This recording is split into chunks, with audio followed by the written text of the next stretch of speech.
क्या आपने कभी सोचा है कि आज के इंसानों की खुशी देखकर दुख क्यों होता है? हमें किसी की दाढ़ी वाले चेहरे पर जलन और कमजोरी क्यों लगती है? यह इंसान का स्वभाव क्या है या हमारी सोच का दोष क्या है? और अगर मैं आपको महात्मा बुद्ध के वचनों में ऐसा समाधान बताऊं जो आपका जीवन बदल दे तो क्या कहें? जरा सोचिए। अगर आप हर किसी की खुशी देखकर खुश हो जाएं तो आपका मन कैसा प्रभाव और शांति हो जाएगा? क्या आप जानते हैं दस्तावेज रहस्य? कमेंट में बताएं हाँ या नहीं। अब बुद्ध कहते हैं, हे भिक्षुओं और संप्रदाय में जलन, प्यास और द्वेष मन के सबसे बड़े रोग हैं। यह रोग ना शरीर को नुकसान पहुंचाता है ना ही धन को, बल्कि यह रोग आत्मा को खोखला कर देते हैं। आज के इंसानों की खुशी देखकर दुख होता है क्योंकि वह अपनी तुलना करना नहीं छोड़ता। तुलना का यह जहर धीरे धीरे मन में घुसता है और इंसान को इस भ्रम में डालने वाली दाल उसे सफलता की ओर ले जाती है। ऐसा कोई व्यक्ति है जो अपने पड़ोसी के बगीचे में खिले फूल नहीं देखता है। वह पानी देना भूल गया है। मिट्टी से तैयार मिट्टी के पात्र और धूप संरक्षण का संतुलन बनाना है। ठीक उसी तरह जीवन में सफलता और खुशी मेहनत, धैर्य और सही सोच से आती है। बुद्ध कहते हैं कि अगर तुम सदा तुलना करोगे तो जीवन भर दुखी रहोगे, क्योंकि दुनिया में हमेशा कोई ना कोई और अधिक प्रभावित होगा। किसी के पास उजागर होगा सबसे ज्यादा धन, किसी के पास मुख्य प्राकृतिक होगी। लेकिन अगर आप दोस्तों की खुशी को देखकर चाहत की जगह प्रेरणा ले लो तो वही खुशी का माहौल बन जाएगा। बुद्ध समझाते हैं कि जब विदेशियों के मन में किसी और की खुशी देखने को मिलती है तो एक महीना ठहरो और स्वयं से प्रश्न करो, मैं दुखी क्यों हूं? क्या सच में उस व्यक्ति की खुशी से मेरा कुछ छीन लिया गया है? उसकी बातों से मेरी राह कैसे रुक गई? नहीं, बल्कि उसकी सफलता यह साबित होती है, प्रयास करें कि लोग रास्ता खोलने के लिए खुले हैं। अगर उसने दिखाया है तो मैं भी कर सकता हूं। बुद्ध कहते हैं कि जैसे दीपक से दीपक जलने से पहले वाले दीपक का प्रकाश कम नहीं होता, वैसे ही किसी की खुशी से विवाह कम नहीं होता, बल्कि उस प्रकाश में बारात मार्ग भी हो सकता है। यदि आपके मन में यह भाव है कि हर किसी की सफलता मनुष्य की सफलता है, तो बुराई के अंदर से जलन का विष समाप्त हो जाएगा। आस्था की आग को सबस्ट्रेट का एकमात्र उपाय करुणा है। मैत्री और मुद्दा का अभ्यास करना। मुदाता का अर्थ है लेखों की खुशी में शामिल होना। यह अभ्यास मन को इतना विशाल बना देता है कि किसी भी दुख को जगह नहीं मिलती। बुद्ध कहते हैं कि प्यास करने वाला व्यक्ति अंदर से गरीब होता है। लकड़ी के बाहर से भी अमीर क्यों ना हो, और जो पेड़ों की खुशी में खुशी पाना सीखता है वह अंदर से अमीर हो जाता है।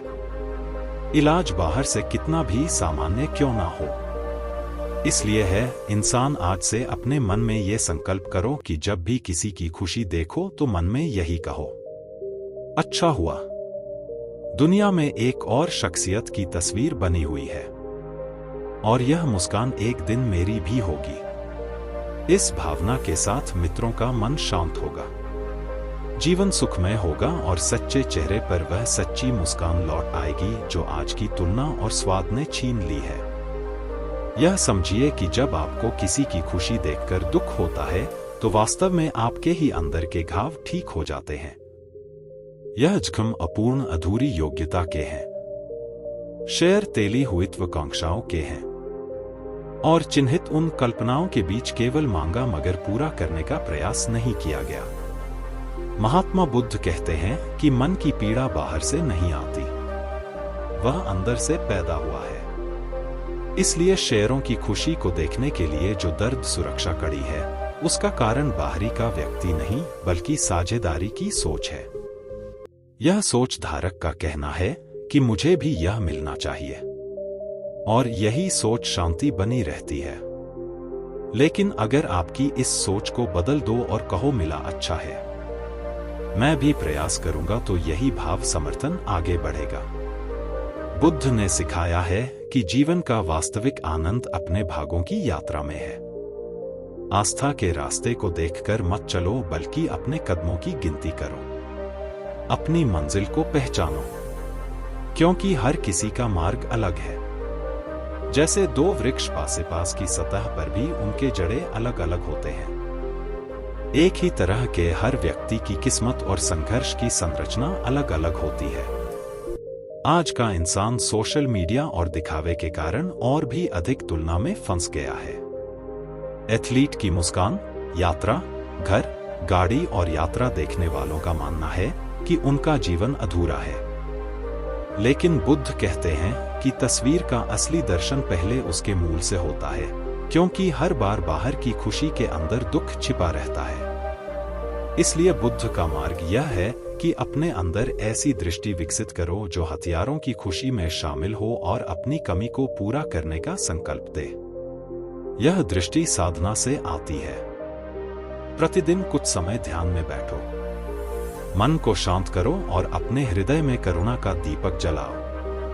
याद दिलाती चाहत एक आग है जो सबसे पहले एक शख्स को जलाती है जिसमें वह पैदा होता है, और दोस्तों की खुशियों में एक आग लग जाती है जो एक ही शख्स के मन को भी महका देता है। इसलिए आज से एक अभ्यास करो। हर दिन कम से कम एक व्यक्ति की सफलता, मुस्कान या खुशी देखकर मित्र मन से कहो, वाह अच्छा हुआ। यह अभ्यास मन को धीरे धीरे बदलता रहता है और एक दिन तुम पाओगे कि पिता की खुशी देखकर दुख नहीं बल्कि आनंद हो रहा है। तब लिबरेशन, मन मुक्त हो जाएगा और यही मुक्ति सच्ची संपत्ति है जिसे ना समय छीन लिया जा सकता है, ना कोई और इंसान। तो सुनो, हे भगवान महात्मा बुद्ध एक बार अपने शिष्यों के साथ विहार में बैठे थे। तभी एक युवा आया जिसके चेहरे पर उदासी और आंखों में जलन थी। वह बुद्ध से कहा, भंते, मैं अपने गांव में सबसे ज्यादा मेहनत करता हूं, पर लोग मेरी मेहनत नहीं देखते। वे किसी और की सफलता का गुणगान करते हैं, और मैं जब उन्हें खुश दिखता हूं तो मेरे अंदर आग लग जाती है। मैं क्या संयोजन। बुद्ध ने चित्रांकन पासरी के दो दीपक सहयोग, एक दीपक में घी पूरा भर गया और दूसरा आधा खाली हो गया। फिर बुद्ध ने पहले दीपक की ज्योति से दूसरा दीपक जलाया और शिष्यों से पूछा कि दीपक का प्रकाश पहले क्या हुआ। युवक ने कहा, नहीं भटे, उनका प्रकाश तो आदर्श ही है।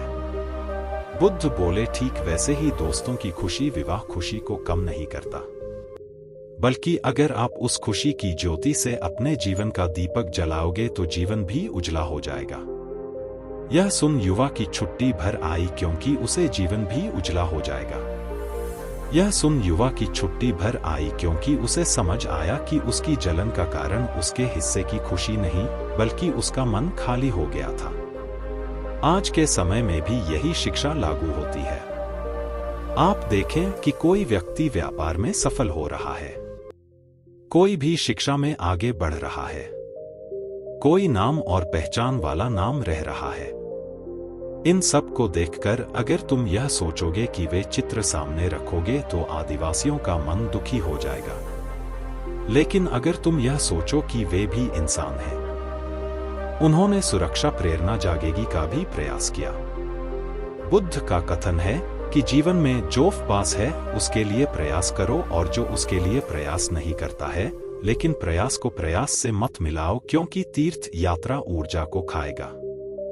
याद रखो, जैसे खेत में उगने से सफलता नहीं मिलती, वैसे ही मन में इच्छा होने से सफलता नहीं मिलती। इसलिए मन की जमीन को साफ करो। इसमें कृतज्ञता, प्रेम और शुभकामनाओं के बीज बो शामिल हैं। टैब की खुशी की दोस्ती, अपनी खुशी जैसी की स्थिति। बुद्ध कहते हैं कि लेखों की खुशी देखकर दुख होता है, जैसे कोई भी व्यक्ति अपने शिष्य के लिए जहर पी ले। बाहर से तो उसे पता चला कि उसने कुछ पी लिया है,